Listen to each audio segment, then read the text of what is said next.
Welcome to morning edition. నేను అబిత. ముందుగా headlines. ఇవాళ బీజేపీ ఎన్నికల మేనిఫెస్టో విడుదల. ఢిల్లీలోని పార్టీ కేంద్ర కార్యాలయంలో ఆవిష్కరణ.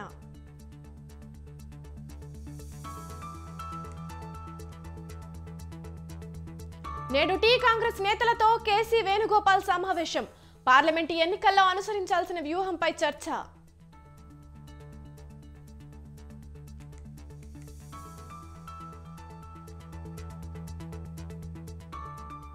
ఇవాళ ఢిల్లీకి కేటీఆర్. సిబిఐ కస్టడీలో ఉన్న కవితను కలిసే ఛాన్స్.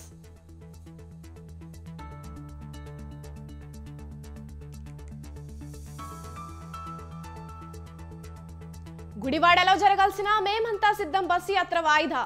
జగన్ కు గాయం కావడంతో విశ్రాంతి తీసుకోవాలన్న వైద్యులు.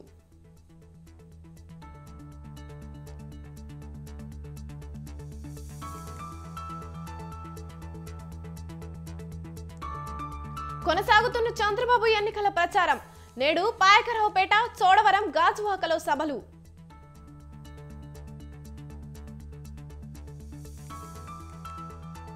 ఇవాళ ఐపీఎల్లో మరో టఫ్ ఫైట్. మధ్యాహ్నం కోల్కతా, లక్నో మధ్య టీ20 మ్యాచ్.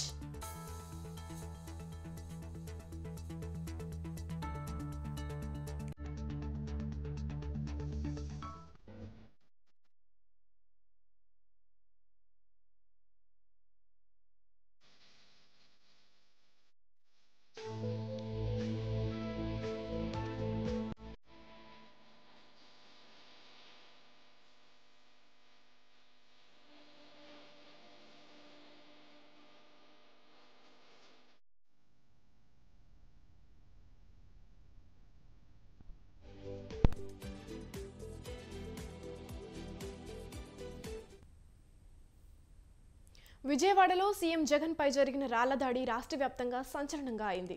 బస్సు యాత్రలో రాళ్లదాడిలో గాయపడిన సీఎం జగన్ ను విశ్రాంతి తీసుకోవాలని వైద్యులు సూచించారు. దీంతో ఇవాల్టి బస్సు యాత్రకు వైసీపీ విరామం ప్రకటించింది. తదుపరి కార్యక్రమాన్ని ఇవాళ విడుదల చేస్తామని తెలిపింది.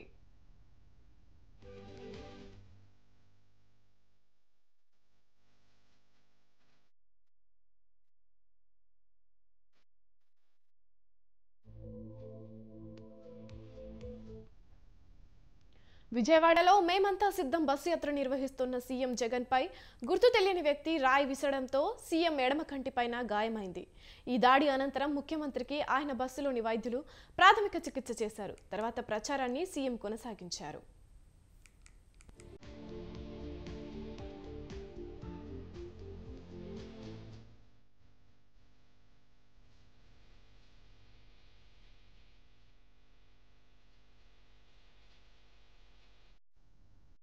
కృష్ణా జిల్లా కేసరపల్లిలో శనివారం రాత్రి యాత్ర ముగించారు. సీఎం సతీమణి భారతిరెడ్డి అక్కడకు చేరుకున్నారు. అనంతరం వారిద్దరూ కలిసి విజయవాడ ప్రభుత్వాసుపత్రికి వెళ్లారు. అక్కడ వైద్య పరీక్షలు, చికిత్స అనంతరం మళ్లీ కేసరపల్లిలోని శిబిరానికి చేరుకున్నారు. సీఎం జగన్ నుదుటిపై అయిన గాయానికి 2 కుట్లు పడ్డాయి. వాపు ఎక్కువగా ఉంది. 2-3 రోజులు విశ్రాంతి తీసుకోవాలని వైద్యులు సీఎం జగన్ ను సూచించారు. సీఎం పక్కనే ఉన్న వైఎస్ఆర్ కాంగ్రెస్ పార్టీ సెంట్రల్ అభ్యర్థి వేలంపల్లి శ్రీనివాస్ కు రాయి తగిలి స్వల్ప గాయమైంది. దాంతో వెల్లంపల్లి శ్రీనివాస్ కు కూడా వైద్యులు చికిత్స చేశారు.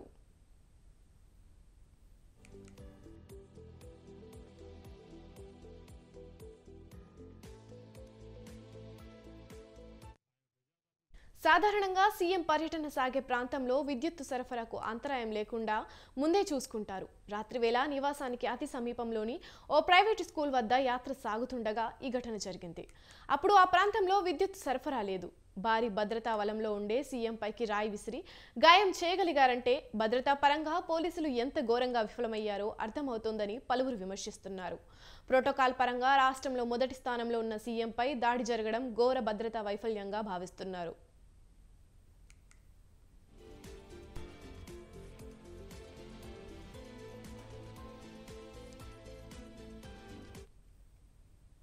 సీఎం వైఎస్ జగన్ పై జరిగిన హత్యాయత్నం ఘటనపై సమగ్రంగా దర్యాప్తు చేస్తున్నామని విజయవాడ సిపి కాంతిరాణా తెలిపారు. దాడి జరిగిన ప్రదేశాన్ని, అక్కడ ఉన్న స్కూల్ భవనం, పరిసర ప్రాంతాలను పరిశీలించినట్లు చెప్పారు. యాత్ర నిర్వహిస్తున్న సమయంలో కరెంటు వైర్లు తగులుతాయనే ఉద్దేశంతో విద్యుత్ సరఫరా నిలిపివేశారని సిపి తెలిపారు. దీంతో చీకటిగా ఉన్న పరిస్థితిని ఆసరాగా చేసుకుని దుండగులు దాడికి పాల్పడ్డారని తెలుస్తోందన్నారు. ఆ ప్రదేశంలో సీసీటీవీ కెమెరాలను పరిశీలిస్తున్నట్లు చెప్పారు. అనుమానితుల కదలికలపై ఆరా తీస్తున్నామని తెలిపారు. దుండగులను త్వరలోనే గుర్తించి అరెస్టు చేస్తామని సిపి కాంతిరాణ స్పష్టం చేశారు. ఇక ఇదే అంశంపై మరింత సమాచారాన్ని మా ప్రతినిధి రమేష్ ఫోన్ లైన్ ద్వారా అందిస్తారు. చెప్పండి రమేష్, ఈ దాడికి సంబంధించి నిందితుల్ని గుర్తించారా? ఏపీ సీఎం జగన్మోహన్ రెడ్డి నిన్న బస్సు యాత్ర చేస్తున్నటువంటి సందర్భంగా విజయవాడలో ఆయన పైన రాళ్ల దాడి జరిగింది. ఈ దాడిలో సీఎం జగన్మోహన్ రెడ్డి ఎడమ కంటి పైభాగంలో గాయం కూడా అయింది. అయితే ఆ గాయం అయినటువంటి నేపథ్యంలో సీఎం జగన్మోహన్ రెడ్డి రాత్రి విజయవాడ గవర్నమెంట్ హాస్పిటల్లో ట్రీట్మెంట్ తీసుకున్నారు. ఆ తర్వాత వైద్యులు కూడా ఈ రోజు బస్సు యాత్రను వాయిదా వేసుకోవాలని సూచించినటువంటి నేపథ్యంలో ఈ రోజు బస్సు యాత్రను వాయిదా వేసుకొని విశ్రాంతి తీసుకుంటూ ఉన్నారు. ఇక సీఎం జగన్మోహన్ రెడ్డి పైన దాడి నేపథ్యంలో కొంత భద్రతా వైఫల్యం అనేది స్పష్టంగా కనిపిస్తున్నట్లు పెద్ద ఎత్తున విమర్శలు వస్తూ ఉన్నాయి. ముఖ్యమంత్రి పర్యటనలో పోలీసులు సరైనటువంటి భద్రతా చర్యలు తీసుకోకపోవడం వల్ల ఎలాంటి సంఘటన జరిగిందనేది ప్రధానంగా వస్తున్నటువంటి విమర్శలు. ఈ నేపథ్యంలో ఇటు పోలీసు యంత్రాంగం కూడా నిన్న దాడి జరిగినటువంటి సంఘటన పైన పూర్తి స్థాయిలో దృష్టి పెట్టింది. నిన్న దాడి జరిగినటువంటి ప్రదేశాన్ని సిపి పరిశీలించారు. ప్రధానంగా ఈ దాడికి ఎవరు కారణమై ఉంటారు, ఎవరు దీని వెనుక ఉన్నారనే అంశం పైన పోలీసు శాఖ కూడా దృష్టి పెట్టిందని చెప్పుకోవచ్చు. ముఖ్యమంత్రి పైన దాడి జరగడం అనే అంశాన్ని ఇటు పోలీసు అధికారులు చాలా సీరియస్ గా తీసుకున్నటువంటి పరిస్థితి కూడా ఉంది. మరోవైపు ఈ దాడి సంఘటనకు సంబంధించి పూర్తి సమాచారాన్ని తమకు ఇవ్వాలంటూ కూడా ఇప్పటికే రాష్ట్ర ఎన్నికల ప్రధానాధికారి కూడా విజయవాడ సిపిని ఆదేశించినటువంటి పరిస్థితి కూడా ఉంది. ముఖ్యమంత్రి జగన్మోహన్ రెడ్డి పైన దాడి జరిగిందంటే దానికి ఖచ్చితంగా భద్రతా వైఫల్యం ఉందనే విమర్శలు అయితే ఒకవైపు వస్తూ ఉన్నాయి. మరోవైపు ఈ దాడికి సంబంధించి రాజకీయ విమర్శలు కూడా కొనసాగుతున్నటువంటి పరిస్థితి ఉంది. ప్రధానంగా ఈ దాడి వెనుక తెలుగుదేశం పార్టీ నేతలు ఉన్నారంటూ వైఎస్ఆర్ కాంగ్రెస్ పార్టీ ఆరోపిస్తున్నటువంటి పరిస్థితి కూడా ఉంది. సీఎం జగన్మోహన్ రెడ్డి బస్ యాత్రకు ప్రజల నుంచి వస్తున్న స్పందన ఏదైతే ఉందో ఈ స్పందనను చూసి తట్టుకోలేకనే తెలుగుదేశం పార్టీ ఇలాంటి దాడులకు పాల్పడుతుందంటూ కూడా వైఎస్ఆర్ కాంగ్రెస్ పార్టీ నేతలు విమర్శలు అయితే చేస్తున్న పరిస్థితి. మరోవైపు తెలుగుదేశం పార్టీ కూడా విమర్శలకు కౌంటర్ ఇస్తుంది. ఉద్దేశపూర్వకంగానే దాడులు చేయించుకోవడం వైఎస్ఆర్ కాంగ్రెస్ పార్టీకి అలవాటనే అంశాన్ని తెలుగుదేశం పార్టీ నేతలు అయితే చెప్తున్న పరిస్థితి కూడా ఉంది. మొత్తంగా చూస్తే ఎన్నికలకు సంబంధించి ముఖ్యమంత్రి జగన్మోహన్ రెడ్డి గత కొద్ది రోజులుగా ప్రజల్లోనే ఉంటూ ఉన్నారు. నిత్యం బస్ యాత్ర ద్వారా ప్రజలను కలుసుకునే ప్రయత్నం చేస్తూ ఉన్నారు. వారితో మాట్లాడే ప్రయత్నం కూడా చేస్తూ ఉన్నారు. వారి సమస్యలను అడిగి తెలుసుకుంటూ ఉన్నారు. ఇలాంటి నేపథ్యంలో ముఖ్యమంత్రికి సంబంధించి ఆయన పైన దాడి జరగడం అనేది కొంత భద్రతా వైఫల్యంగా స్పష్టంగా కనిపిస్తున్నటువంటి నేపథ్యంలో పోలీస్ యంత్రాంగం కూడా పూర్తి స్థాయిలో అప్రమత్తమైంది. ఇంకా రానున్న రోజుల్లో సీఎం జగన్మోహన్ రెడ్డి బస్ యాత్రను కంటిన్యూ చేయడంతో పాటు ఆ తర్వాత ఎన్నికల ప్రచారానికి కూడా ఆయన రెండో విడత వెళ్లే అవకాశం ఉంది. కాబట్టి దీనికి సంబంధించి తీసుకోవాల్సినటువంటి చర్యలపైన కూడా దృష్టి పెట్టినట్లయితే తెలుస్తుంది. ఓవరాల్ గా ఈ సంఘటనకు సంబంధించినటువంటి అంశాలపైన పూర్తి స్థాయిలో విచారణ అయితే జరుగుతూ ఉంది పోలీస్ యంత్రాంగం. అవిత రైట్, థ్యాంక్ యూ రమేష్. ఎవరు చేసినా కానీ తప్పు, ఎవరు చేశారు ఏంటి అనేది మాత్రం పోలీసులు వెంటనే ఇన్వెస్టిగేట్ చేసి ప్రాపర్గా చెప్పాలి. నాకు తెలిసి అయితే ఇది ప్రతిపక్షాలు కుట్రకోణంగానే నేను చూస్తున్నాను. ప్రజాస్పందన చూసిన తర్వాత జగన్మోహన్ రెడ్డి గారు మీ అధికారంలోకి రాకుండా ఎవరు ఆపలేరు. సో ఎవరైనా కుట్రలు చేసినా ఇవాళ జగన్మోహన్ రెడ్డి గారు ఇంతకంటే ఇంత ముందు కంటే కూడా ఎక్కువ సీట్లతో మళ్ళీ ప్రభుత్వాన్ని ఫామ్ చేయబోతున్నారు. దాంట్లో ఎటువంటి సందేహం లేదు. కాబట్టి ఎటువంటి కుట్రలు, ఇటువంటి కుటీల రాజకీయాలు ఇవన్నీ కూడా ఆపితే మంచిదని చెప్పి నేను అందరికీ, ఎవరైతే ప్రతిపక్షాలు ఉన్నారో వాళ్ళందరికీ కూడా నేను మనవి చేస్తాను. ఫస్ట్ పోలీస్ ఇన్వెస్టిగేషన్ ఇమీడియట్ జరగాలి. అది ఎందుకంటే నాకు ఫస్ట్ ఒక టప్ అని సౌండ్ వినపడింది. నేను 30 సెకండ్ 40 సెకండ్ తర్వాత సీఎం గారు చేయి పెట్టుకుని కింద తోలడం చూశాను. నేను ఇంకా ఇదైందనుకుంటే ఈ లోపు దెబ్బ వెళ్ళి పక్కనే వెల్లంపల్లి గారికి కూడా కంటికి చాలా తీవ్రమైన గాయం అయింది. ఇవాళ ఇది చాలా తీవ్రమైన పరిణామం. ఇది చూసి తట్టుకోలేక చంద్రబాబు నాయుడు, జనసేన, భారతీయ జనతా పార్టీ ముగ్గురు కలిసినా కానీ జగన్మోహన్ రెడ్డి గారు ప్రపంచాన్ని ఆపలేక వారు అనేక హామీలు ఇచ్చినా కూడా ప్రజలు వాళ్ళ వైపు లేరని తెలిసి ఈ యొక్క సీఎం జగన్ పై దాడి చంద్రబాబు పని అంటూ మంత్రి కారుమూరి వెంకట నాగేశ్వరరావు ఆరోపించారు.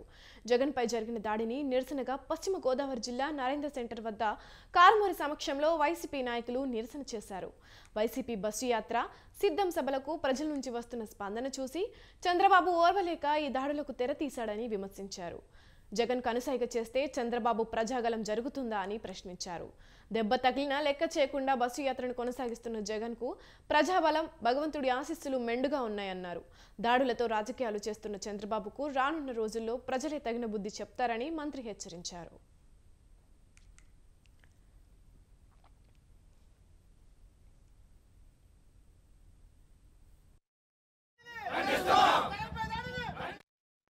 విజయవాడలో జరుగుతూ ఉండగా ఒక గజమాలని వేసే సందర్భంలో మరి ఒక దుండుగుడు ఒక పువ్వుతో కలిపిన రాయతోటి మరి దాడి చేయటం జరిగింది జగన్మోహన్ రెడ్డి గారి మీద. మరి కనురెప్ప పైన మరి తగిలి అది పగిలి 3 ముక్కలుగా ఇక్కడ ఇవ్వటం జరిగింది. అది దారుణాతి దారుణం. చంద్రబాబు నాయుడు తుచిత బుద్ధి ఆయన పోపించుకోలేదు. చంద్రబాబు నాయుడు ఇలాంటి పనులు చేయటంలో దిట్ట. ఇంతటి ఈర్ష్య దేశాలతో రగిలిపోతూ ఉన్నారండు.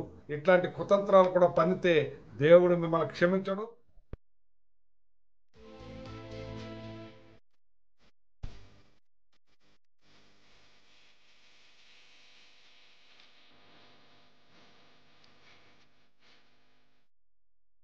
ఇవాళ తెనాలిలో ఎన్నికల ప్రచారాన్ని నిర్వహించనున్నారు జనసేన అధినేత పవన్ కళ్యాణ్. సాయంత్రం 4 గంటలకు ఆయన తెనాలి చేరుకోనున్నారు. వారాహి వాహనంపై నుంచి ఎన్నికల ప్రచారం నిర్వహించనున్నారు.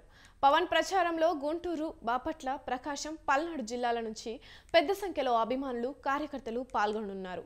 తెనాలి పర్యటన ఇంతకు ముందే ఖరారు అయినప్పటికీ పవన్ ఆరోగ్యం పరిపడటం వాయిదా పడింది. తాజాగా పవన్ కోలుకోవడంతో మళ్లీ తెనాలి పర్యటన ఖరారైంది. ఇక ఇదే అంశంపై మరింత సమాచారాన్ని మా ప్రతినిధి వీరస్వామి ఫోన్ లైన్ ద్వారా అందిస్తారు. చెప్పండి వీరస్వామి. అబిత, ఈ రోజు గుంటూరు జిల్లా తెనాలిలో జనసేన అధినేత పవన్ కళ్యాణ్ పర్యటన చేరున్నారు. సాయంత్రం 4 గంటలకు మాత్రం తెనాలికి చేరుకుంటారు హెలిప్యాడ్ ద్వారా. ఈ నేపథ్యంలో భారీగా ఏర్పాట్లు కూడా చేయడం జరిగింది. ఉమ్మడి కూటమి ఏదైతే ఉందో విజయవంతం చేయాలని ఇప్పటికే నేతలు కూడా భావిస్తున్నారు. ఈ నెల 3వ తారీఖున మాత్రం వైరల్ ఫీవర్ ఉన్న కారణంగా జనసేన అధినేత పవన్ కళ్యాణ్ పర్యటన రద్దయింది. ఈ నేపథ్యంలో కూడా అసంతృప్తులు వెలువైంది. దీనికి సంబంధించి కూడా ఎట్లాగైనా కానీ తెనాలి పర్యటనలో మాత్రం విజయవంతం చేయాలని చెప్పేసి ఇప్పటికే నేతలు కూడా భావించి భారీగా ఏర్పాట్లు చేసిన పరిస్థితి నెలకొంది. దీనికి సంబంధించి కూడా ఇప్పటికే సంబంధించి పల్నాడు, గుంటూరు, అదేవిధంగా ప్రకాశం జిల్లాల నుంచి కూడా భారీగా అభిమానులు, కార్యకర్తలు భారీగా తరలి వస్తున్న పరిస్థితి నెలకొంది. ఈ సభా వేదిక మీద ఏం ప్రసంగిస్తారు అని చెప్పేసి అందరికీ ఆసక్తి నెలకొంది. ఉమ్మడి మేనిఫెస్టోకి ఏ విధంగా ప్రణాళిక రూపొందించారు అనే అంశాలు కూడా ఈ సభలో ప్రస్తావించే అవకాశాలు కూడా కనిపిస్తున్నాయి. దీనికి సంబంధించి కూడా కౌలు రైతులు పడిన ఇబ్బందులకు సంబంధించి కూడా ఏదైతే ఉందో ఇప్పటికే ఆ రైతు కుటుంబానికి ఎవరైతే చనిపోయారో వారి కుటుంబానికి కూడా ₹1,00,000 కూడా నష్టపరిహారం అందిస్తున్నారు జనసేన. ఈ నేపథ్యంలో కూడా దీనికి సంబంధించి కూడా ఏదైతే ఉందో అన్ని విధాలా ఆదుకుంటాం, అన్ని బడుగు బలహీన వర్గాలకి తమ ఉమ్మడి కుటుంబం అభివృద్ధి ఉమ్మడి కూడా అండగా నిలుస్తోంది అని చెప్పేసి చెప్పే అవకాశాలు కూడా కనిపిస్తున్నాయి అని చెప్పి నేతలు వెల్లడించడం జరిగింది.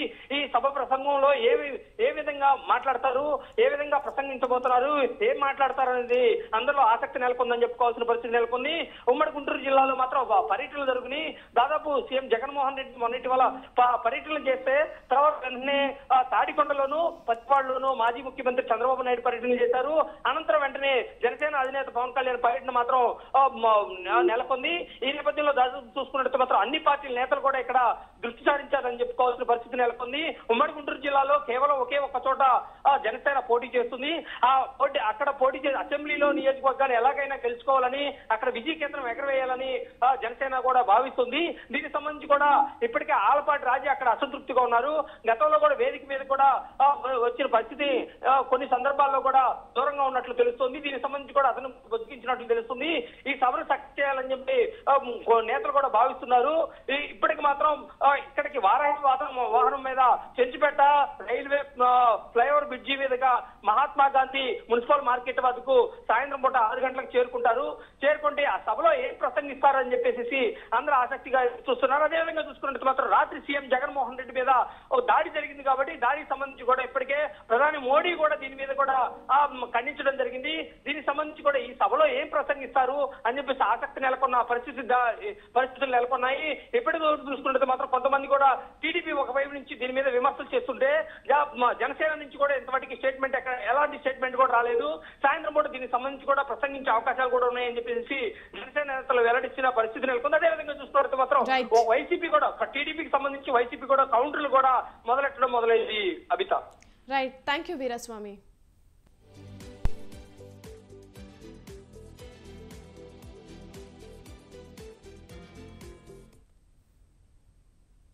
లోక్సభ ఎన్నికల కోసం తెలంగాణ కాంగ్రెస్ పార్టీ సిద్ధమవుతోంది. రాష్ట్రంలో లోక్సభ ఎన్నికల ప్రచార సరళిని సమీక్షించేందుకు గాను ఏఐసిసి సంస్థాగత వ్యవహారాల ప్రధాన కార్యదర్శి కేసీ వేణుగోపాల్ ఇవాళ హైదరాబాద్కు వస్తున్నారు. ఆయన లోక్సభ నియోజకవర్గాల ఇన్ఛార్జీలు, ముఖ్య నేతలతో సమావేశమై ఎన్నికల ప్రచార కార్యాచరణపై దిశానిర్దేశం చేయనున్నారు. దీంతో పాటు ఏఐసిసి అగ్రనేతల ప్రచార షెడ్యూలు, సవాల్ నిర్వహణ ఎక్కడన్నా దానిపై కూడా టీపీసీసీ నేతలతో చర్చించనున్నారు.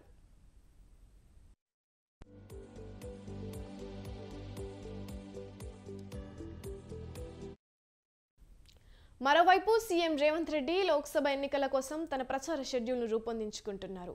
ప్రతి పార్లమెంటు నియోజకవర్గం పరిధిలో 3 చోట్ల ప్రచారం నిర్వహించేలా సీఎం సభల షెడ్యూల్ తయారవుతోంది. తన సొంత నియోజకవర్గమైన మహబూబ్ నగర్ పార్లమెంటు పరిధిలోని నారాయణపేట అసెంబ్లీ నియోజకవర్గం నుంచి ఆయన ప్రచారం ప్రారంభం కానుంది. రేపు నిర్వహించే సభకు రేవంత్ రెడ్డి హాజరు కానున్నారు.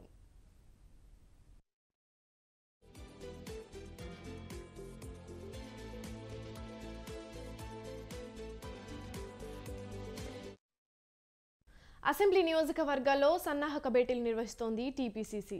లోక్సభ నియోజకవర్గాల వారీగా ఇన్ఛార్జి బాధ్యతలు తీసుకున్న రాష్ట్ర మంత్రులు, ఇతర ముఖ్య నేతల నేతృత్వంలో అసెంబ్లీ స్థాయి సమావేశాలు రాష్ట్ర వ్యాప్తంగా జరుగుతున్నాయి.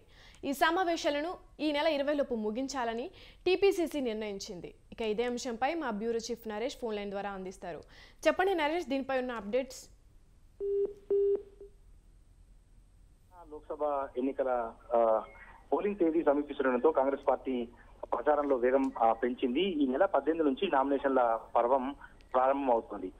ఇటువంటి నేపథ్యంలో 20 రోజుల్లో పూర్తిగా ఎన్నికలు ముగుస్తాయి. ఇటువంటి పరిస్థితుల్లో వీలైనంత తొందరగా పార్లమెంట్ నియోజకవర్గాల్లో అన్ని మండల కేంద్రాలను, గ్రామాలను చుట్టివచ్చే విధంగా కాంగ్రెస్ పార్టీ ప్రచార వ్యూహాన్ని ప్రచారం చేస్తుంది. ఇటువంటి పరిస్థితుల్లో ఈ రోజు పార్టీ ప్రధాన కార్యదర్శి కేసీ వేణుగోపాల్ హైదరాబాద్ కు వస్తున్నారు. సాయంత్రం ఎయిర్పోర్ట్ సమీపంలో నోవా హోటల్లో అభ్యర్థులు, పార్టీ అభ్యర్థులు, ఇన్ఛార్జీలు, దాని తర్వాత ముఖ్య నేతలతో కేసీ వేణుగోపాల్ భేటీ అవుతారు. బీఆర్ఎస్, బీజేపీతో పోలిస్తే కాంగ్రెస్ ప్రచారంలో కాస్తంత వెనుకపడింది. మరొక 3 పార్లమెంట్ నియోజకవర్గాలకు ఇంకా అభ్యర్థులు ఖరారు కాలేదు. మిగిలిన నియోజకవర్గాల్లో కూడా పై ప్రచారానికి కాంగ్రెస్ పరిమితం అవుతుంది. కేవలం నియోజకవర్గ స్థాయిలో ముఖ్య నేతల సమావేశాలు, ఫంక్షన్ హాల్స్ లో సమావేశాలకే కాంగ్రెస్ పార్టీ పరిమితం అవుతున్న నేపథ్యంలో మీరు ప్రజల వద్దకు వీలైనంత తొందరగా వెళ్ళాలి. ఇంకా పాజిటివ్ వైబ్రేషన్స్ ఉన్నాయి తెలంగాణలో. టీఆర్ఎస్ మీద ప్రజల్లో వ్యతిరేకత ఉన్న పరిస్థితుల్లో అసెంబ్లీ ఎన్నికల మాదిరిగానే లోక్సభ ఎన్నికలకు సంబంధించి కూడా వీలైనంత తొందరగా మీరు క్షేత్రస్థాయిలో ప్రచారం సాగించాలి.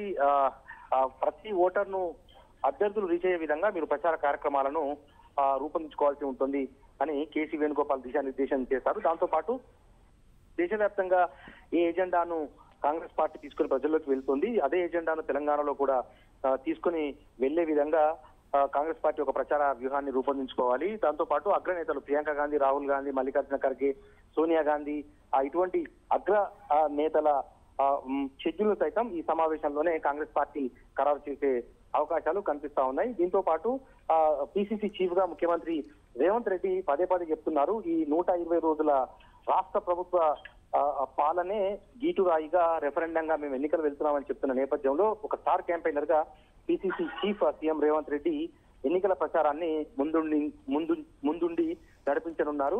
ప్రతి పార్లమెంట్ నియోజకవర్గంలో కనీసం ఒక 3 భారీ బహిరంగ సభలను అడ్రస్ చేసే విధంగా పిసిసి చీఫ్ రేవంత్ రెడ్డి ఒక సుడిగాలి పర్యటన చేయాలి అని చెప్పి కూడా తలపిస్తున్నారు. ఎందుకంటే ఏకంగా ప్రధాని నరేంద్ర మోడీ తెలంగాణలో ఒక 15 సభల్లో పార్టిసిపేట్ చేయాలి అని భావిస్తున్నారు. ప్రచారాన్ని పరుగులు పెట్టించాలి అని చెప్పి ప్రధానమంత్రి భావిస్తున్న నేపథ్యంలో బీజేపీ బలంగా ఢీకొట్టే విధంగా పిసిసి చీఫ్ రేవంత్ రెడ్డి సైతం ప్రతి పార్లమెంట్ నియోజకవర్గ పరిధిలో 7 అసెంబ్లీ నియోజకవర్గాలు ఉంటాయి కాబట్టి 2 అసెంబ్లీ నియోజకవర్గాలకు ఒక భారీ బహిరంగ సభను పిసిసి చీఫ్ ప్లాన్ చేస్తున్నారు. దానికి సంబంధించి కూడా షెడ్యూల్ ఖరారు చేసే అవకాశాలు ఉన్నాయి. అయితే మొత్తం ప్రచార కార్యక్రమాలను కేవలం రేవంత్ రెడ్డికి పరిమితం చేయకుండా, ఎందుకంటే సమయం సరిపోదు కాబట్టి ఒకవైపు రేవంత్ రెడ్డి, మరొక వైపు డిప్యూటీ సీఎం మల్లుపట్టి విక్రమార్క, మరొక వైపు చరిష్మా ఉన్న మంత్రులు ఎక్కడికక్కడే విస్తృత ప్రచారం సాగించేలా కూడా ఒక రోడ్ మ్యాప్ ను సిద్ధం చేస్తున్నారు. దానికి సంబంధించి ఈరోజు కేసీ వేణుగోపాల్ మొత్తం దీనికి సంబంధించి సమీక్ష నిర్వహిస్తారు. అయితే ఇప్పటికే అసెంబ్లీ నియోజకవర్గాల వారీగా అభ్యర్థులు కానీ లేకపోతే ఇన్ఛార్జ్ మంత్రులు కానీ సమీక్ష సమావేశాలు నిర్వహించుకుంటున్నారు. గ్రామాల వారీగా, మండలాల వారీగా, నియోజకవర్గాల వారీగా పార్టీ ఇన్ఛార్జీలను నియమించి మొత్తము ప్రచారాన్ని పర్యవేక్షించే విధంగా ఇన్ఛార్జీలను నియమించుకున్నారు. ఆ ఇన్ఛార్జీలు ఎప్పటికప్పుడు నివేదికలు రూపొందించి ప్రత్యర్థులు ఎటువంటి అంశాలను లేవనెత్తుతున్నారు, కాంగ్రెస్ పార్టీ ఎటువంటి ప్రచార అస్త్రాలను తీసుకొని ముందుకెళ్లాలి, ప్రత్యర్థుల బలాలేంటి, బలహీనతలేంటి, ఇంకా కాంగ్రెస్ ప్రచారంలో ఉన్న లోటుపాట్లను ఏ రకంగా సరిదిద్దుకోవాలి అన్న సమగ్ర అంశాలను ఎప్పటికప్పుడు మండలాల వారీగా, నియోజకవర్గాల వారీగా కాంగ్రెస్ గాంధీ భవన్ కు నివేదికలు అందుతున్నాయి. ఆ నివేదికలకు అనుగుణంగా తమ ప్రచార సరళిలో మార్పులు చేర్పులు చేసుకుంటూ కాంగ్రెస్ పార్టీ ఒక డైనమిక్ ప్రచారంతో కనీసం తెలంగాణలో ఉన్న 17 పార్లమెంట్ నియోజకవర్గాల్లో కనీసం 12 నుంచి 14 పార్లమెంట్ స్థానాలను గెలుచుకోవాలి అన్న ఒక వ్యూహంతోనే ఈ రోజు కేసీ వేణుగోపాల్ సమావేశం కొనసాగే అవకాశాలు మనకు కనిపిస్తా ఉన్నాయి. అవిదా. Right, thank you Naresh.